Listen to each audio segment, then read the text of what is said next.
us, which is amazing.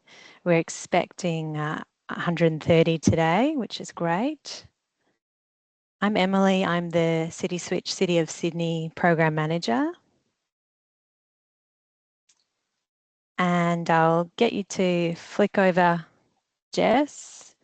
I'd like to start by acknowledging the Gadigal of the Eora Nation as the traditional custodians of the local area and pay my respects to their elders past, present and emerging.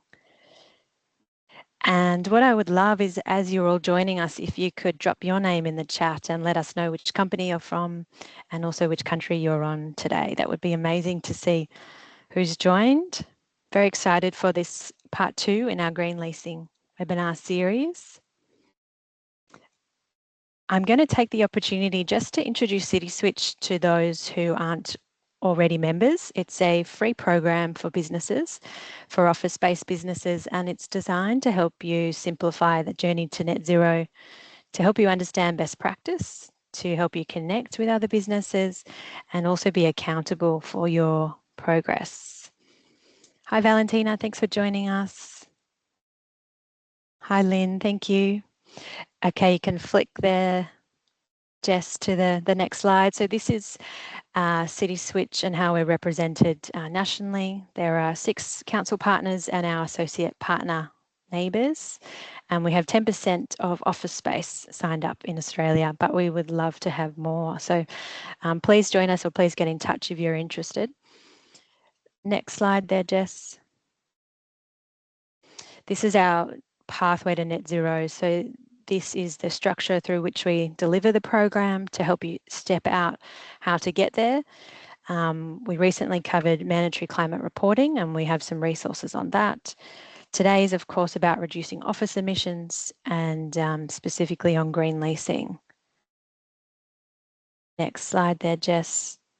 So I can see 50 odd have joined us so far, which is great. And I'll take the opportunity now to just mention a couple of housekeeping pieces. So this session will be recorded and it will end up on our City Switch YouTube channel, as well as under the resources on our website. I would encourage you to use the chat to make comments and tell us who you are, but for any official questions, if you could use that Q&A function, and they'll be answered in the panel section of the webinar a little bit later on.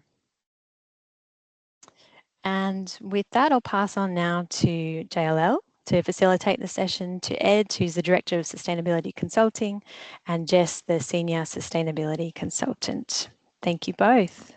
Thanks, Emily, and welcome everyone to the second webinar in the Green Leasing event series hosted by City Switch and JLL.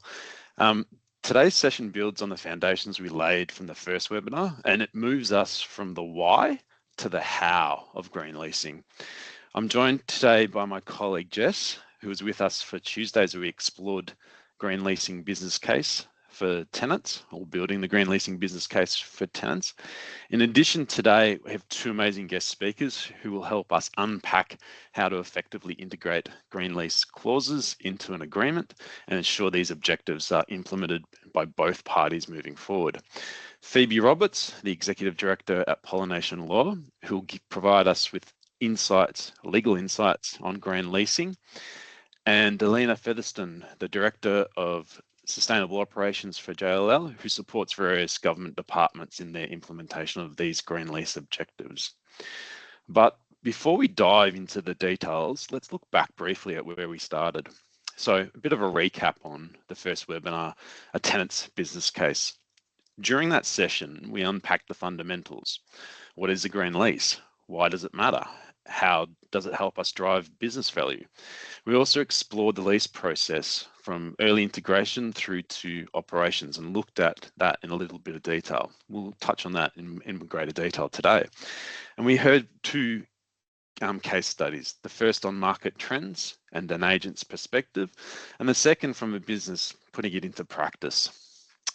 So some of the key takeaways from that session included an objective around starting early and aligning with both parties and their objectives. So really bringing it back to, what are their fundamental principles and targets? Recasting the relationship as a partnership for collaboration and ensuring that you bring the right stakeholders into that conversation. So today we'll explore what those ideas look like in the lease itself through the clauses that define accountability and enable its delivery.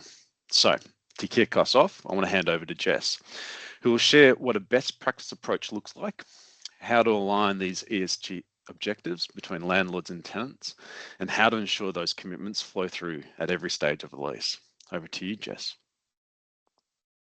Thanks, Ed. Welcome, everyone. Thanks again for joining us.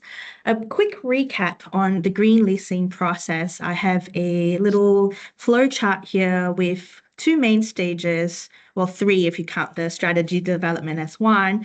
But this leads into, that transaction phase where you go out to look for your look in the market for options that appeal to and meet your obligations, objectives, going on to evaluating whether they're the best suited for your needs, and finally to that negotiation and lease execution phase. So given that today we'll be diving deep into that green lease clause phase, unsurprisingly, the clauses will be touched during the negotiation and lease execution phase, but I've highlighted in red dot outlines of the different stages that lead up into that clause negotiation phase and builds the groundwork for how sustainability can be integrated and safeguarded in your lease.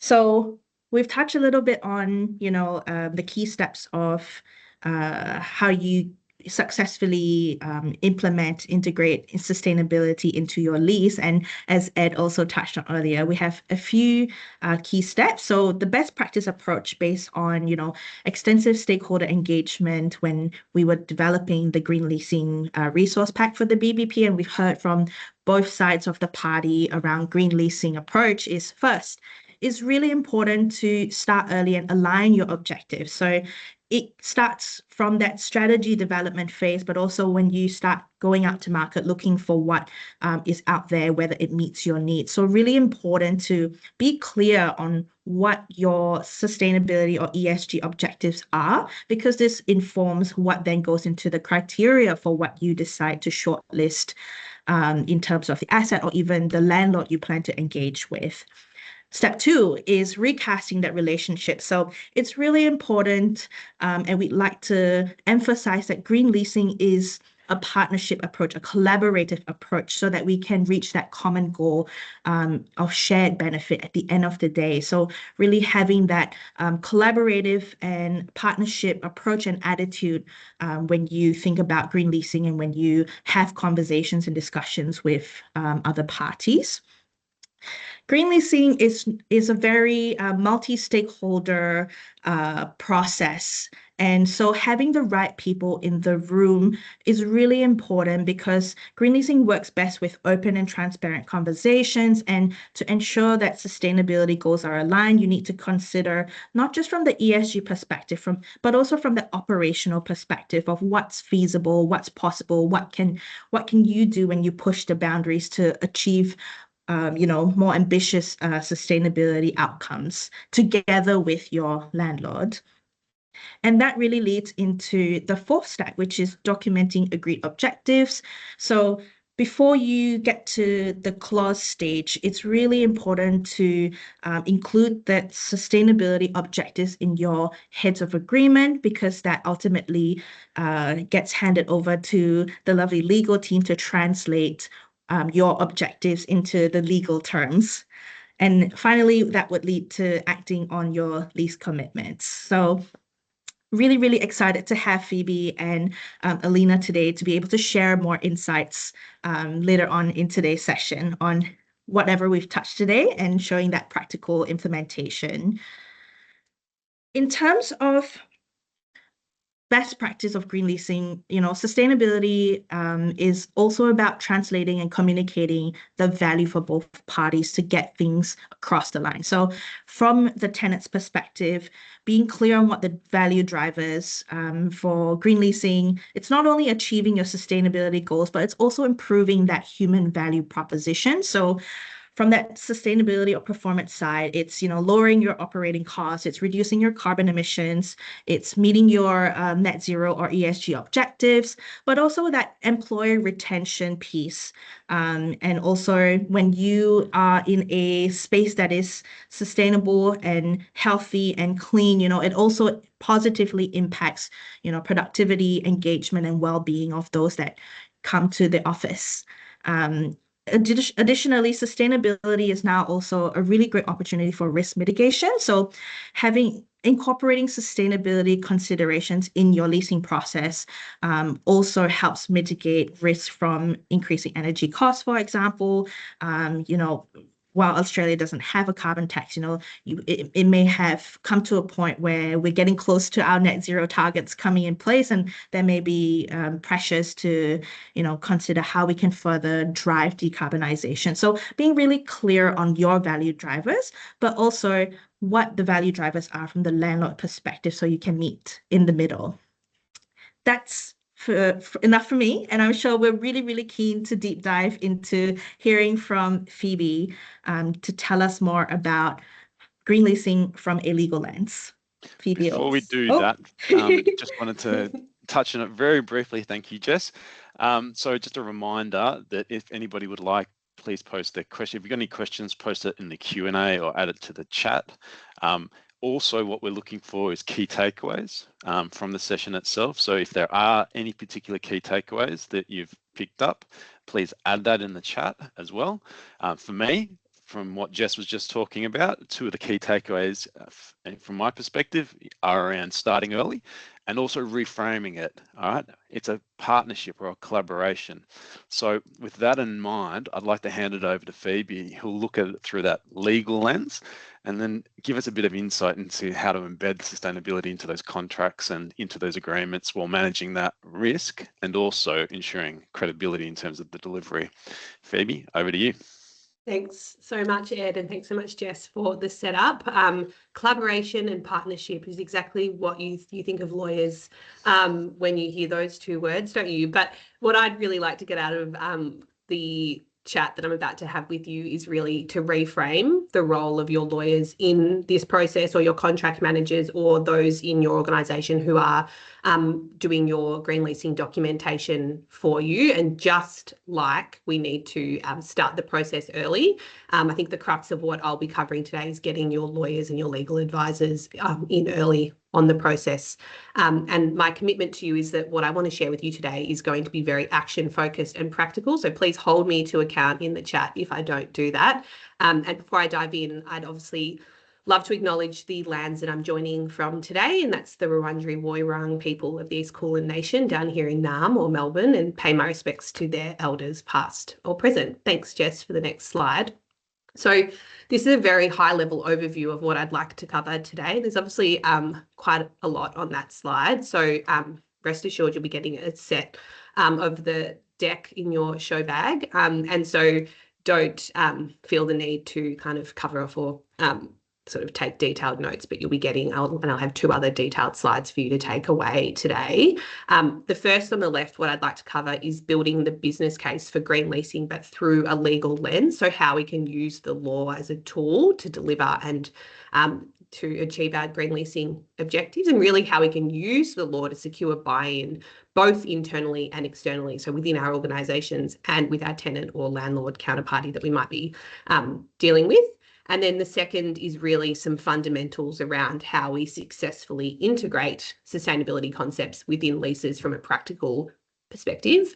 And obviously context is super important when it comes to green leasing, and the right approach that we take will depend on the sophistication of the parties, where they are on their sustainability journey, lease length, asset type, and age. But that said, I hope these are sort of 6 broad fundamentals that anyone at any stage of their journey with any type of asset, any type of lease can use to try and build in green leasing concepts into their leases. So without further ado, Jess, on to the next slide, please. So as I mentioned, the first step really is to think about getting buy-in from parties and internally at your organisation? Because I know sometimes the buy-in is actually trying to get some consistency within your organisation about what the objectives are and how you want to use leasing to achieve those objectives. So we all know that green leasing is not new. It's been around for decades, and that these benefits that Jess has identified are well known, those operational efficiencies, the low operating costs, tenant stickiness, etc.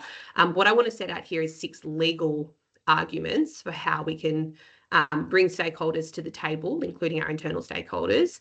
And these relate to both climate adaptation, so using leases to manage downside risk, and also mitigation, so on that emissions reduction and opportunity side to meet our sustainability objectives.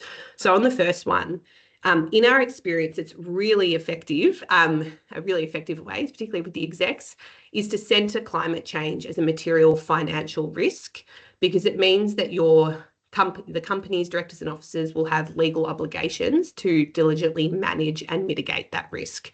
And so that opens the commercial law book, things like directors' duties and corporate reporting obligations, to use contracts as a tool to deliver and manage on these risks. So fundamentally, contracts are and leases are a risk allocation tool which document the commercial arrangements between the parties, and let's not forget that. So how can we use our leases to manage risk in a prudent way? And that we actually have this ready-made tool, our leases, that underpin our commercial arrangements in our properties and assets, as something that we can actually do now to manage risk. But in order to effectively manage risk, we need to have sufficient visibility of those risks. And this is where data access and sharing clauses are really key enablers for entities to gather data on metrics like Scope 3 emissions, waste generation and water consumption, which we'll be digging into a little bit later in this session.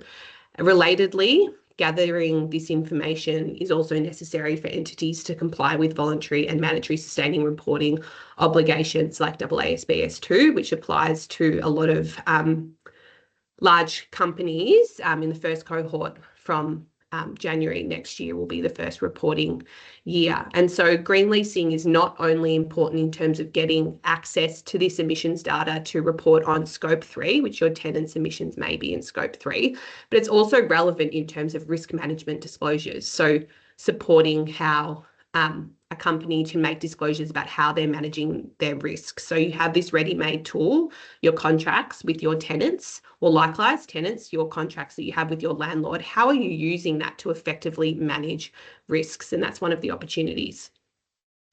Moving across to the mitigation side, this is really about reframing contracts rather than them being perceived as you being locked in to obligations, but rather thinking of them as an opportunity to help you navigate uncertainty, manage risk, and increase ambition. And the risk of not doing that well means that you could essentially lock yourself in to higher emissions for the length of the contract if you're not incorporating the opportunities that you have to have processes and governance mechanisms within your lease for the parties to come together and work out how they can do better on sustainability. So thinking, zooming out and thinking about how your leases can support you to deliver on your targets and ensuring that you're not locking yourself into contractual arrangements which may work against what those objectives are.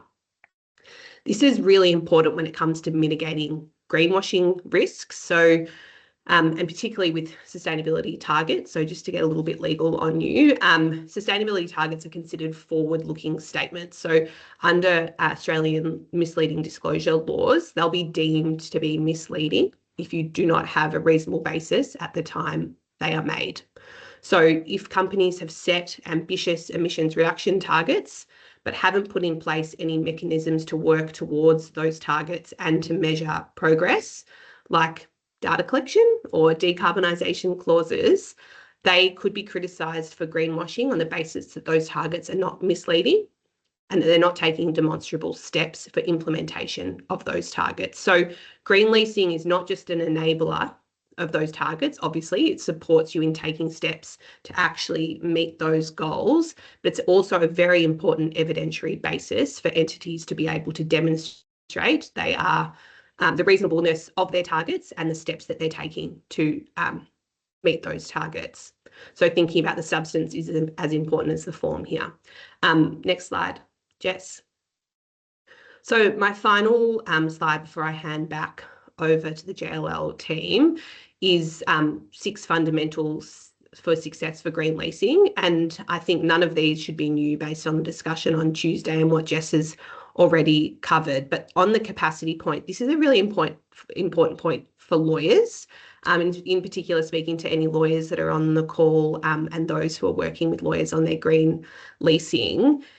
As we will discuss in the deep dive, these matters can get very technical very fast. And so it's important that these clauses and these types of concepts just aren't thrown into the too hard basket when they land on the lawyer's desk. And there's some amazing work being done within the legal industry to upskill lawyers in this area. And so I'd draw to your attention the Chancery Lane project, which I'll go and drop a link in the chat to, so you can have a look there at some of the resources that they have around upskilling lawyers in both emissions reduction, carbon reporting and management, and then specifically on leasing. Balance is the next point, which is really one of the most common challenges, is balancing competing priorities, both the landlord and the tenant, but then also internally within organisations. So, for example, on one hand, there is a real desire for green leasing clauses to be as simple and short as possible. But if it lacks detail and clarity, it may be too uncertain to have any legal effect, and the parties may not understand or have sort of be worlds apart on what they think the clause means. So understanding where simplicity and structure need to be balanced to support the parties where they are. And relatedly, there's a tension too between the desire to educate and bring smaller counterparties along on the journey, which is really important, and really meeting people where they are, but also the desire to ensure that obligations are legally enforceable and necessarily ambitious. And so I mentioned earlier about ratcheting ambition and how important that can be to build that into the lease. So how do we actually do that? How do we ensure that our lease moves with us as our priorities will evolve, and as hopefully our ambition towards net zero gets more and more over time? So last year we worked with the City of Melbourne to prepare the template zero carbon lease clauses that were mentioned earlier, and these are open source clauses for the commercial office space.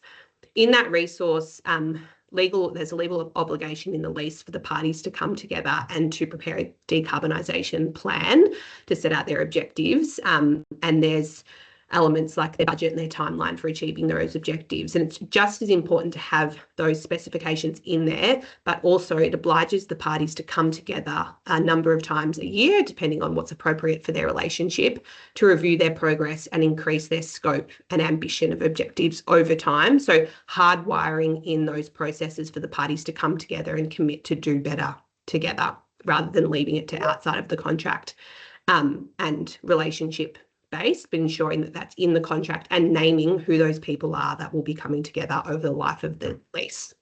My final 2 points relate to structural considerations. I won't harbour on embedding sustainability early. Obviously, that point has been covered here today. But my final point on structural considerations is thinking about the form as much as the structure. So even something as simple as including your lease provisions in a separate annex that can be separately negotiated with the sustainability, commercial and relevant people in the room can be really helpful to try and get that squared away. Whereas sometimes, depending on the structure of the document, it may be helpful to ensure that that's embedded as a clause in the lease, so that it's not sort of left to the side with other commercial considerations, because there's sort of no amount of creative lawyering that can take place if the commercial outcomes have been decided much earlier on before the sustainability ones have. And so I might just pause there. My final point was on cross-functionality, which Jess and others have mentioned well, which is to make sure you get everyone in the room, and would I say to ensure that legal has a seat at the table from early on as well. Thanks, Phoebe. That's a really good segue, because we've just had a couple of questions around setting the structure up properly to ensure that those objectives are actually delivered on in the future. I think, yeah, you've touched on a few points that we'll cover in the deep dive analysis component later on. But it's really interesting to see how integration of those key clauses can really help. Using aligned objectives and highlighting those material risks, as you mentioned, can help mitigate that potential for greenwashing and ensure that credible delivery moving forward. And I think that's something that I'm really keen to unpack in our interactive session coming up. It is a great segue as well now, because what I'll do is I'll hand it back to Jess, and Jess will now walk us through how green clauses are integrated across the lease journey, and give us a bit of insight into what distinguishes good, progressive, and leading practice in terms of those objectives. So back to you, Jess. Thanks, Ed. Yes, so as mentioned earlier, with that leasing process, I've highlighted where you start thinking about the clauses being drafted, what objectives, what outcomes you want to achieve throughout that leasing process before you get to that negotiation phase. And thanks, Phoebe, for really highlighting that it's really important to take your legal team on the journey as well, making sure that they are aligned and aware of what you want to achieve when it comes to their part of drafting the clauses on your behalf. And so a lot of text here. This is taken from the Heads of Agreement template out of the BBP Green Leasing Resource Pack, and really showing clearly the 3 levels of what we used to call the level of greenness of a particular clause, or here more specifically on the Heads of Agreement term. So we're focusing here, this is taken for operational waste. And so we have good practice, which is clauses considered as a base requirement, progressive, which ensures responses to current and emerging sustainability expectations, and then finally leading, which is the most ambitious level that you can target, which is market leading, to really help drive and lead the market. So we'll see under good practice, it's outlined what the basic requirements are around waste management, and then the key difference around progressive is maybe adding the requirement for there to be waste measurement facilities available on site, so that increases the granularity and accuracy of the data that you get around the waste that you're generating, which is really important because as mentioned, data sharing is so important for various reasons. And finally, touching on that leading approach, it builds each level builds upon the previous level. And so for leading, it's maybe having commitments to do a waste audit on a specified period of time, and also maybe setting a target to limit what goes to landfill, because I guess for New South Wales, we have that landfill levy, so technically it's more expensive to send waste to landfill than it is to have waste sent to recycling facilities. So all that's provided within the Heads of Agreement template is really a guidance recommended approach for you that you can take. But at the end of the day, it's really, really important to make sure that what you're using is tailored and nuanced to your needs, the situation sorry, not situation, the position of the building, the condition of the building, but also, working with your landlord to see what's possible, what can be considered.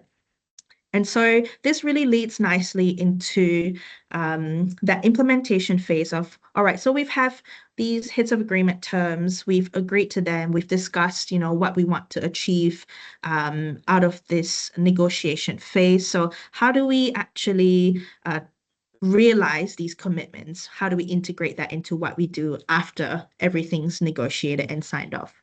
And with that, Thank you, Jess. Excellent. I love this framework. The way it scales up from good, progressive to leading is really very, very useful and quite intuitive in its simplicity too. Mind you, these are just the objectives. They're not what goes into the final lease agreement as a clause. That needs to be developed by your own legal team in due course, but they set a great framework for how you move forward with that early negotiation phase in particular. What I'd like to do now is hand it across to Alina. So yes, Jess, you can jump to the next slide. And Alina can give us a bit of insight into how we now move from these objectives, potential for them going into the lease agreement, how we actually put them into practice, drawing on her experience from across the work she does with various different government departments. Over to you, Alina. Thanks, Ed. Thanks, Jess. And thanks, City Switch, for bringing us all together today. It's a topic that we're very fascinated here at JLL, so that's really great. I think the first thing to mention here is, as everyone said before us, each clause will be different depending on what your needs are, your objectives, the way you decide to implement them, what your goals are. And as a result of that, there's no one answer that I can give you to how to implement things. It's all going to be a little bit bespoke so that it can be meaningful. If you jump to the first slide, I think that will, this, we've already gone through the pathway. There's lots of steps here, but I'm basically talking about step number 5. We're implementing the green lease objectives. So the number one takeaway, and I know Ed has asked you all to put into the chat what your takeaways are from this session. So I hope your takeaway from my 5 minutes is that this won't just happen. Just because it's in the lease, everyone's worked really hard. They've negotiated it. That's fantastic. It's in the lease. It doesn't mean anything's going to happen unless you actually do something about it. And it's not malicious. It's not, an ill intent from anybody that means, these things aren't happening. The simple fact is who negotiated, they got really involved in all the detail. They went in there. They weren't, they got your initial objectives and they went, we're going to put them in the lease. We're going to give on this one, take on that one, do all these things. And then they've finished and they've moved on to the next lease negotiation. And we have a lot of processes for some other things like, okay, we've got a new lease. We're going to pay rent. We'll tell the finance team, this is a new rent. You've got to put that into your schedules, get that all happening. There's not necessarily these processes for the green lease clauses. They're all a little bit different. They're a bit new. As we've discussed, they could be in the waste area. They could be in the data sharing area. So we don't have these processes set up. And unfortunately, I have seen instances where we've negotiated things in. We've been all involved at the first stages, getting things in the HOA. Maybe the right people weren't informed when the lease was signed, or a lot of the things said, this will be implemented 18 months after the lease commences. So, they kind of get forgotten for a while. So really, really my takeaway is it won't just happen. You need to make sure you establish some process for telling people, the right people, these clauses are in the lease now. We've got to make them happen. And some of these clauses will be things you haven't done before, so they're new. So that's another reason why it can fall apart a little bit. So if we move to the next slide. Assigning the responsibilities. This sounds a little bit obvious, but it's really important to do early on. And I've put some what's here. It's only an example list of things. And I really just wanted to illustrate who you assign the green lease obligations to will really depend on what they are.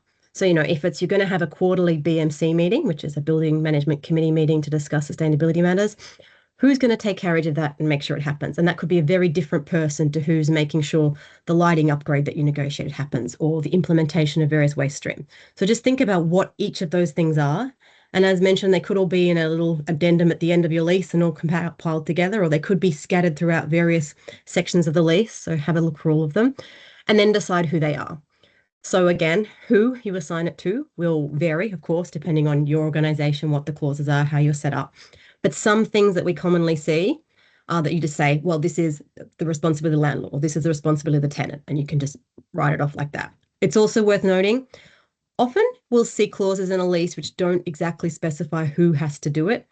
Hopefully we move away from that, but particularly in a lot of the green lease schedule templates that we've seen historically, they'll say something like, the sustainability committee, which will be made up of parties from both sides, will make sure this happens.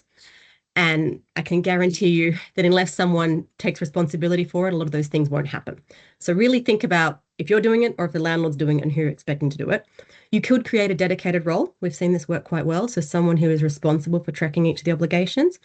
Many people use a third-party consultant. So I've seen a lot of clients and landlords and things use a third-party sustainability consultancy to say, you're going to make sure these meetings happen and the minutes get made and the neighbours' ratings happen and all these things happen. You can also just distribute amongst your existing teams where it makes sense. So data sharing, you may already have a data team who are compiling these things, but it's really important to make sure someone has each of those tasks assigned to them.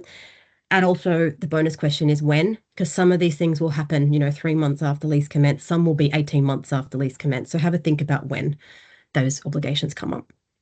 If we go to the next slide, please, Jess. Okay, the how. Again, I can't give you one simple answer to all of these things, but here are some ideas that we've seen work and some things to think about. So many times you'll have a team that already tracks some kind of leasing events, whether they track rent increases or whether they track options and all these things that you've got to do. If they can track some of those objectives, so it won't work for everything, things that are happening every quarter, it doesn't really make sense. But if it's something that needs to happen 2 years after lease commencement or those kinds of things, they can track those things. So that works particularly well for things like, landlord has to deliver a decarbonisation plan 2 years after lease commencement. Okay, we can go back to landlord at that time and say, have you got this for us? You may already have some landlord tenant meetings. You can incorporate a lot of your sustainability discussions into those. It can work quite well because you get people in the room who know a lot about all the other things happening in the building.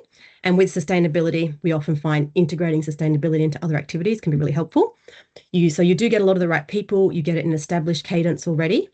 But you also need to be careful because it can be a disadvantage if you get it in regular meetings, because you often get the last 2 minutes at the end when everyone's running, everything else has gone over. You've got 2 minutes in sustainability and you move on to the next thing and that's the end. So think about what works there. Some items, so particularly upgrades, if you've negotiated decarbonisation or lighting upgrades or solar installs, they will need to be projects. So you'll need to make sure a projects team takes carriage of those. And really, I can't stress enough, it's very helpful to have a tracker of each of these things, particularly things that happen regularly, neighbours ratings, BMC meetings. That's really, really helpful. In terms of your practical considerations, do think about how time consuming these things are. If you're doing a BMC meeting every quarter, that's great. If you have 200 leases, that means you're doing 8 hours a week of BMC meetings. So think about these things, and how you want to manage them. And if you need another dedicated role for those kinds of things. Always remember your overarching objective. So we obviously have various goals we're trying to work towards, whether they be decarbonisation or, reducing a waste or whatever they may be. Sometimes as we're going through actually implementing sustainability and a lot of these things we put in the leases, something might not work, a surprise may come up. It can be helpful to talk with the other party and remember what you're actually trying to do. It's worth considering what will happen if the other party doesn't do what you put in the lease. Like, it's all very well to say, we'll get 6-star neighbours rating by next year, but when it doesn't happen, what are you actually going to do? I mean, you can jump up and down as much as you want, but you're not just going to get a 6-star rating by complaining. You're going to have to say, what are we going to do? We're going to try and you go and get an audit done. The audit needs to outline what needs to happen to get to 6 stars. If the audit then finds, well, you basically have to replace your lift core on the entire roof to get 6 stars, then you've really got to think about going back to what your objective was. But you can also do other things. So you can say, well, we couldn't get the 6-star, but we want to show work here. We want to show movement here, that kind of stuff. And just as a reminder, it's always helpful, when you're talking about these things, if you're not getting everything you want, you're still getting something by talking. So just keep that communication going. The green lease clauses are generally involve working together, and that's very helpful. And I think this is my last one. Yep. So all I wanted to remind everybody here is these green list clauses are hugely helpful, but we really have to do something with the information we get from them. So if you're doing, you're doing data sharing or you're doing an EMP or any of these things, they're a really great start, and it's a start that we need, but you have to then use that data for something. You have to use the information, the EMP, for something. Use your neighbour's rating for something. It's not a tick box exercise. If you're treating these clauses as we've got to do it, tick, the end, you're not realising all the benefit from them that you could be. Awesome. Thanks, Elena. That's all is from really me. great insight. Appreciated. Jess, I'm wary that we're moving quite quickly here, and I really want to get to the next stage and roll up our sleeves and get stuck into the deep dive analysis section. But Elena's touched on doing something. Can you share with us a couple of resources that would support the audience to do something? Excellent. Thanks, Ed. Thanks, Alina.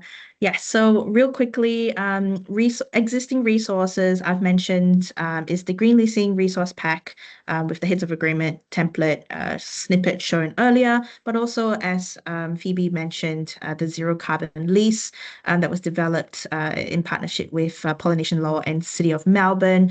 And as part of this series with City Switch, we are developing a tenant guide to green leasing guidance documents.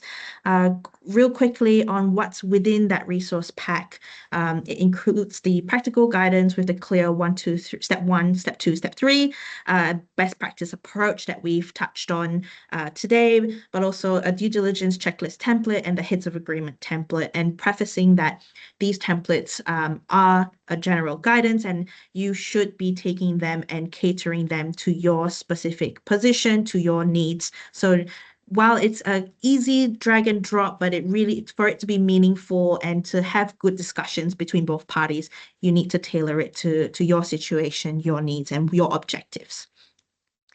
The zero carbon clause or zero carbon lease guidance document includes more information around drafting notes for various topics, clauses, and additional resources as well.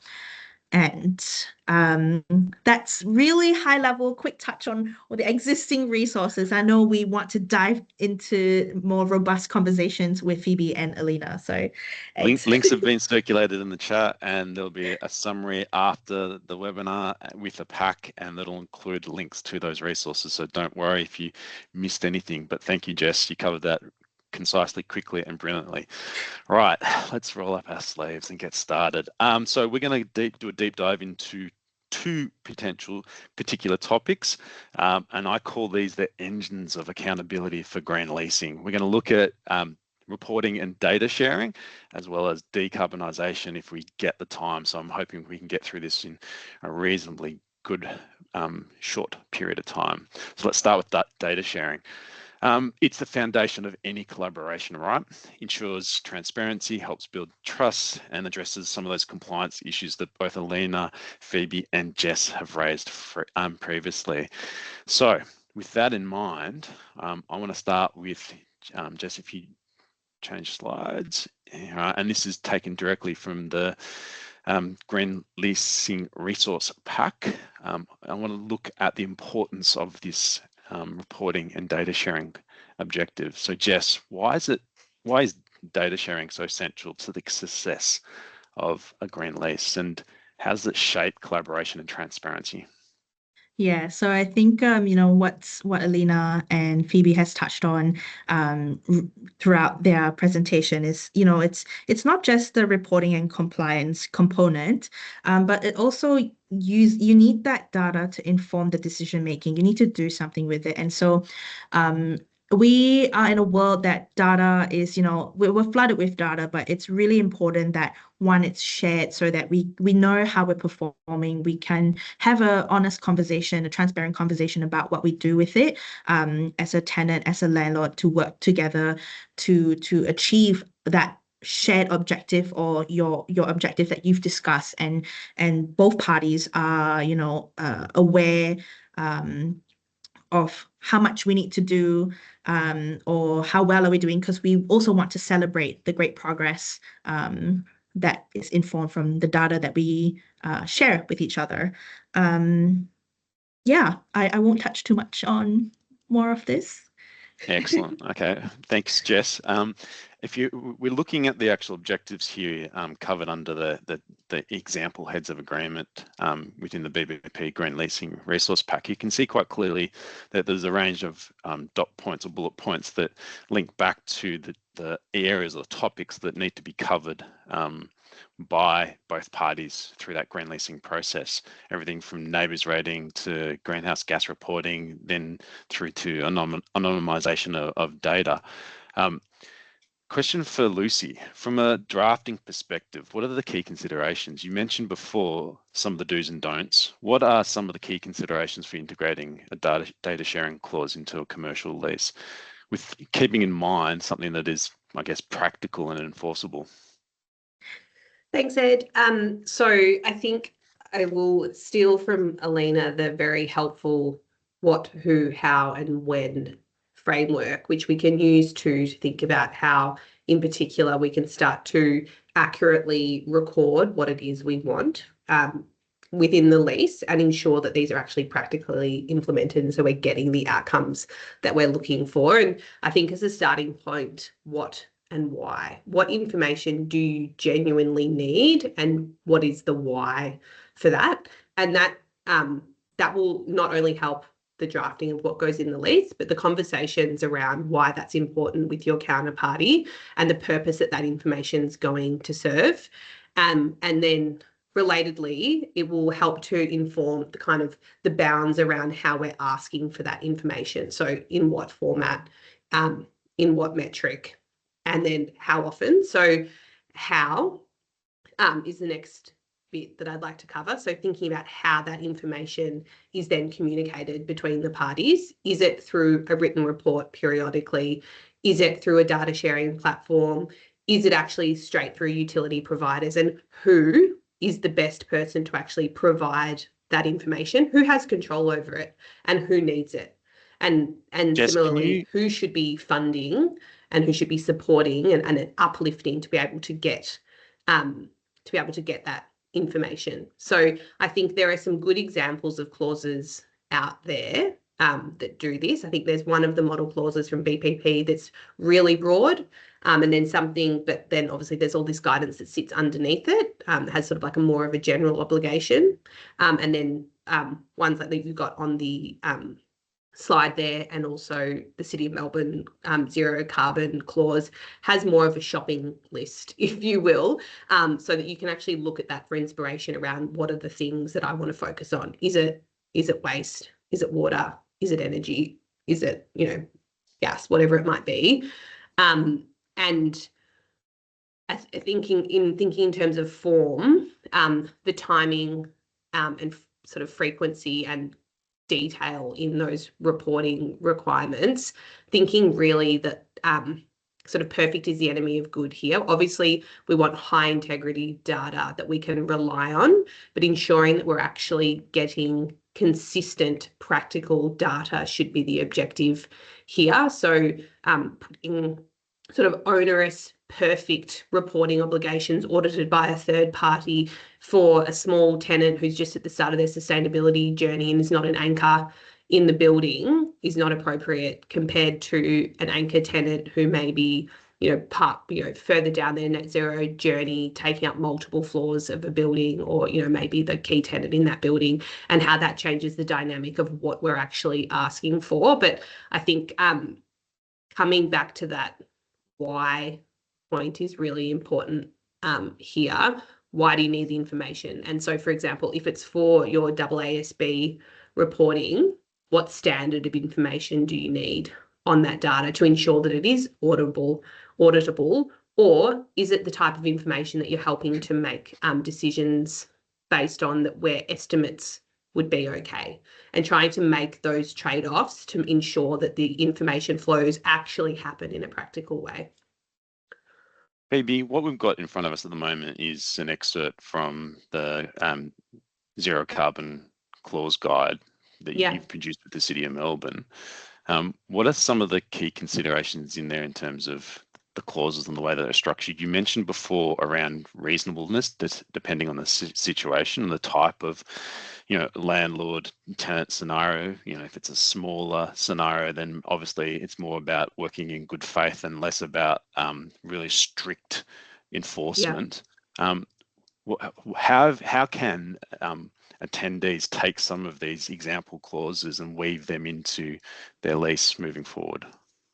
Yeah, so I think a lot of Alina's points on this, I think, support the drafting of the contract, which is who is actually going to be recording and reporting on this and having the capability to do so. So we have two options in this clause here, which is the green energy and carbon neutral operations, which require different sort of standards of information to be provided depending on what the objectives are of the party. And I would say this is definitely falls, particularly option 2 falls into that leading category here. So this should be sort of looked at and used to understand what is really a best best practice sort of approach to gathering that information.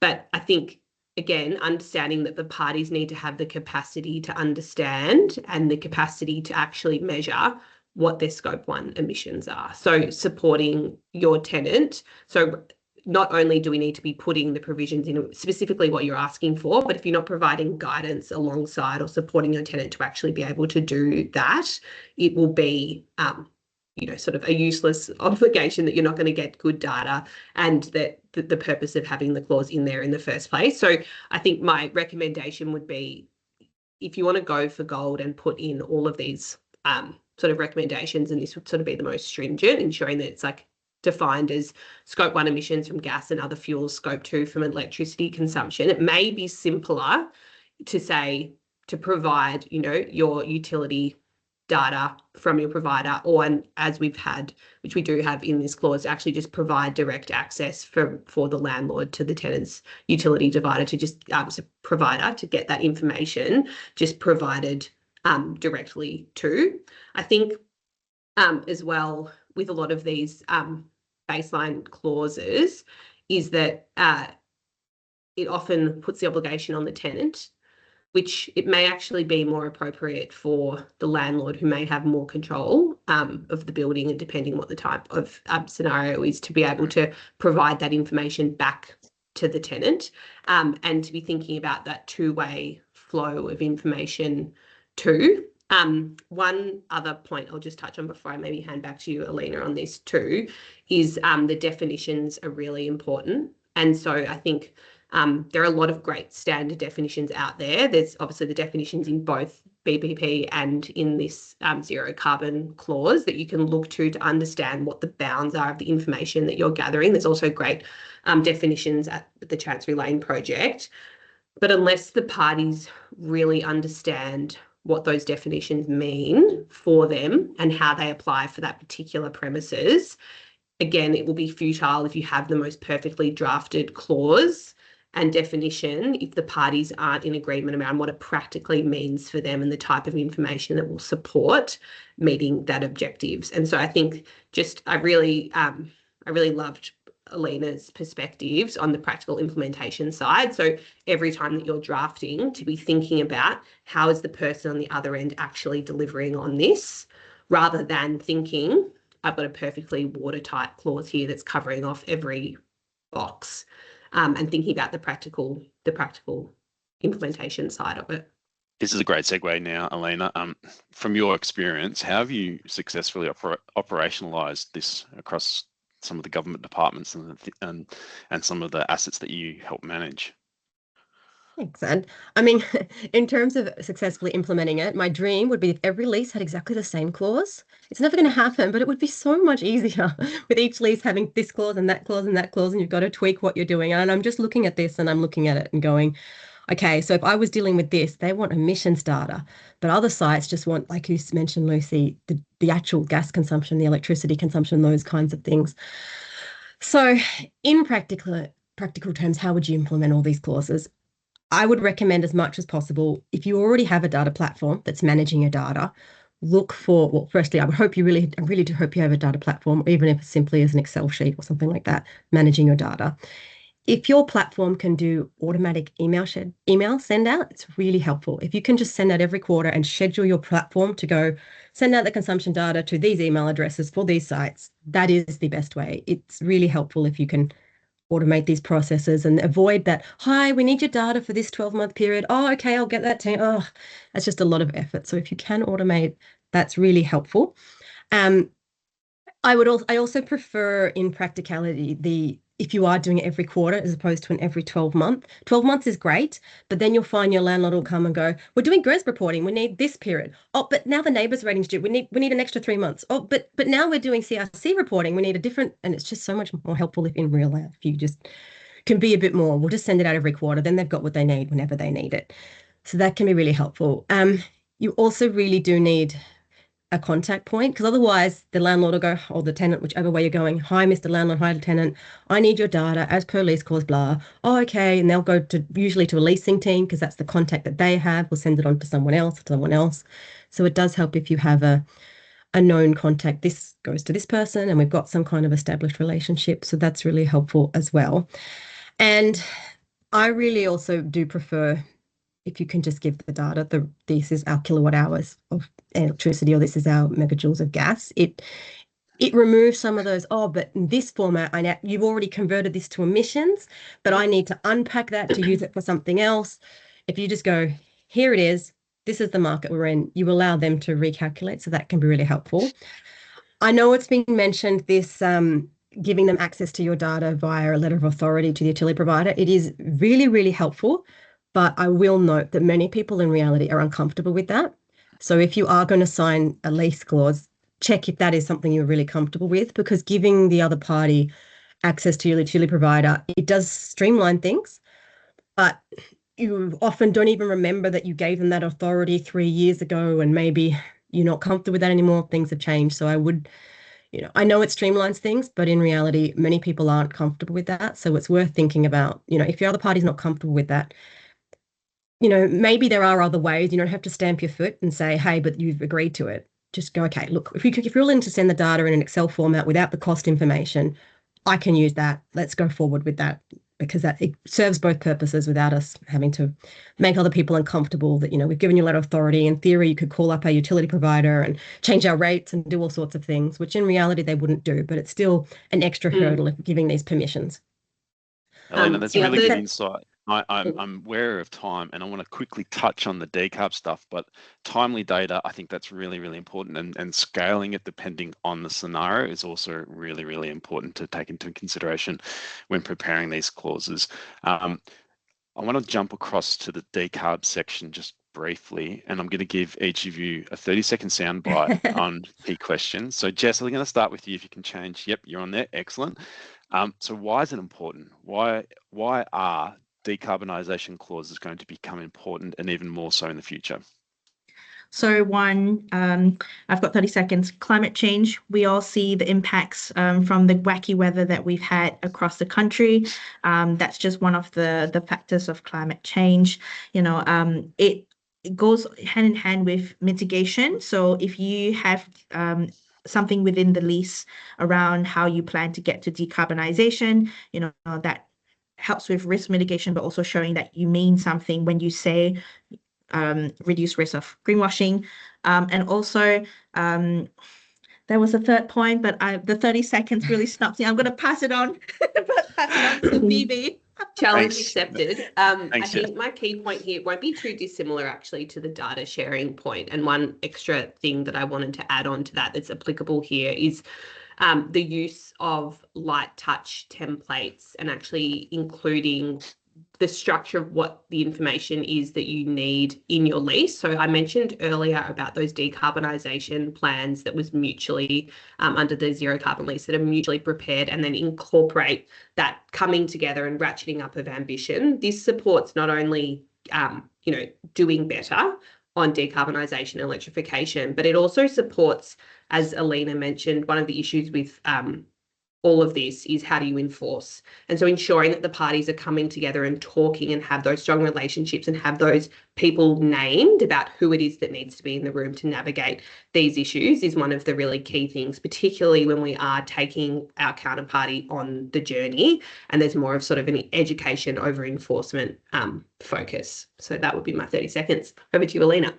Thanks, Phoebe. Thanks. Okay, in 30 seconds, decarbonisation. Number one, make sure everyone knows that this is your plan. Like, it's all very well to put in the lease and know that the other party is required to do it. But if you haven't told your projects team, your FM teams that this is the plan, you might find very quickly they'll go, oh, the boiler's failed. Quickly, let's get a like replacement, because they're not aware of the plan. So you can't do decarbonisation without telling the whole team. We have seen people use in the past even things as far as options, break options. So if you're not moving towards this in some legitimate way, we can get out of it because we have a break clause, at a particular date. And the other thing I would say about decarbonisation is it is a long-term thing. You're going to have the plan. And that's why I think all these clauses mention the plan. You can't just say, okay, we'll start decarbonisation. You've really got to think about all the end of life of your equipment, how you're going to plan these things to work together. That's my 30 seconds. Thanks, Elena. We had a couple of questions from the audience, one from Valentina, and I'm hoping that we addressed this as part of the discussion. It was really around structure and consequences associated with the Green Lease Clause, especially around consumption of electricity. And I think we've sort of touched on that with roles and responsibility. The other one was from Mason from Suncorp, and he spoke about greenest buildings being 6-star neighbours and who should be responsible for addressing some of those costs. And I also believe that, Elena, you've touched on that too. And I know that Phoebe did mention that responsibility side of things as well. So if we haven't picked it up clearly, feel free to reach out and I can follow up and put you in contact with both Elena and Phoebe later on. So finally, a huge thanks to our panel, to Jess, Phoebe and Elena, and for all of you for joining us. We're going to post a really short poll right now. And Emily, if you could put that out there. Before we go, we'd just like to get an understanding on how we went today, and whether or not you'd be interested in coming back for a future session. So on a scale from 1 to 5, did you find it helpful? Yep, very helpful or not at all? Excellent. So today we moved from the why to the how, through key takeaways from my perspective, through a very thorough and well drafted set of clauses with early alignment, clear accountability and collaboration making the difference, making the critical difference. So the next steps, we'll provide a copy of the Zero Carbon Clause Guide and the Green Leasing Resource Pack, and we'll send these links around after this session. But I just wanted to touch on 2 upcoming in-person events. One in Sydney on the 12th of November at our office at 180 George Street, and then the second one in Melbourne on the 13th of November at 101 Collins. We'd love to see you there. It's limited, so first in, first served. So there's not a huge amount of tickets available, but so register on the link below and get in quick while you can. But finally, thanks again for your time and participation, and we look forward to seeing you at the next event. Cheers. Thanks, everyone. Thank you. Thanks all.